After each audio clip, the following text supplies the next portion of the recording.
Generation Iron 3. Today we're going to be doing a movie breakdown. I'll give you some things I liked, maybe some things I didn't like. Is it worth your $20? And an overall review. Let's get into this movie breakdown.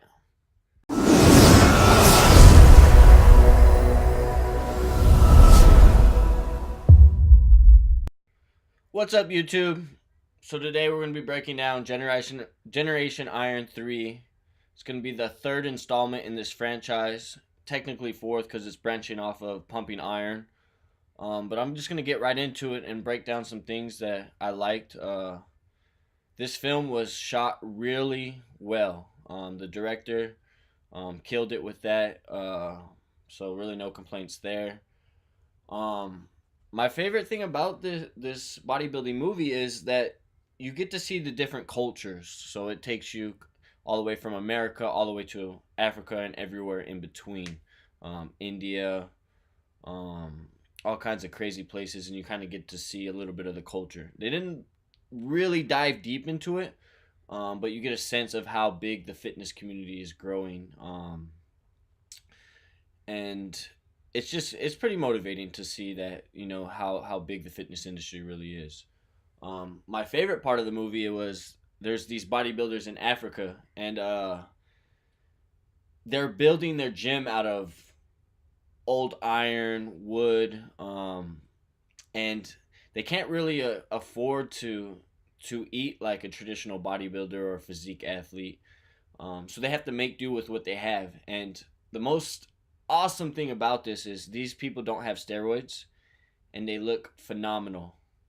They're not huge, and they're not extremely small. They look like aesthetic men's physique athlete, which in my opinion, as a men's physique athlete, now they're starting to ramp up and get a little bit bigger, and of course we're in America, so there's a little bit more is better with steroids and stuff like that. But it's just amazing to see how far you can push the physique naturally. Now you're not going to look like a freak, but it was awesome to see these people in Africa killing the game. This guy put on his own bodybuilding show, and these guys are shredded. Symmetry is great, and it's just super motivating to see that. Now, I'm going to get into some things I didn't like, and this is not going to be fair, but I'm going to compare it to the first movie. When I was so excited to see Generation Iron 1 with Kai Green and Phil Heath in the lead up to, I believe it was the 2011 Mr. Olympia, and it came out in 2012, a year later.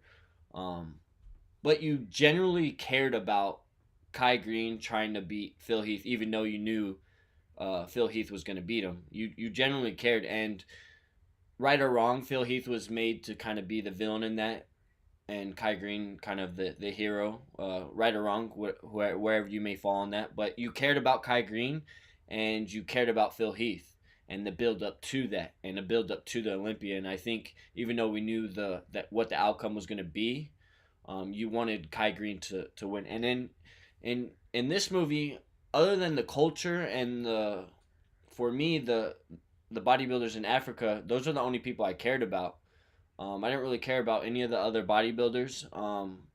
And if you go on YouTube, you can find all the clips of Kai Green being sprinkled in, Jay Cutler, all the big bodybuilders are just sprinkled in. So you're not really invested in them, and they bring some new guys in here, from India, Iran, Africa, and stuff like that, and but you never really feel invested in them. You don't really care, so it's not that motivating. And just enough Kai Green, he's always extremely interested, but it's just not enough of bodybuilders that you truly care about. Going back to that first one where you really were invested. But is it worth your $20? I would definitely say it is not worth your $20. Wait, my overall review, wait for it for Netflix. Again, this is being a reoccurring thing, but for $20, definitely just wait for it on Netflix.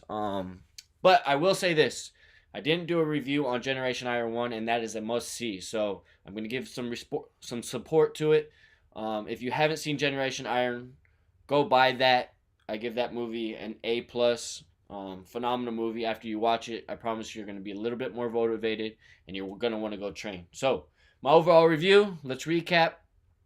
Um, the bodybuilding culture is awesome in these different countries, super motivating. The bad, you don't really care about anybody in this film, and don't waste your $20. Wait for it to come on Netflix and go see Generation Iron 1 because that's the real deal, or Pumping Iron. Thank you for tuning in. Hit that red button, hit that thumbs up button. We out.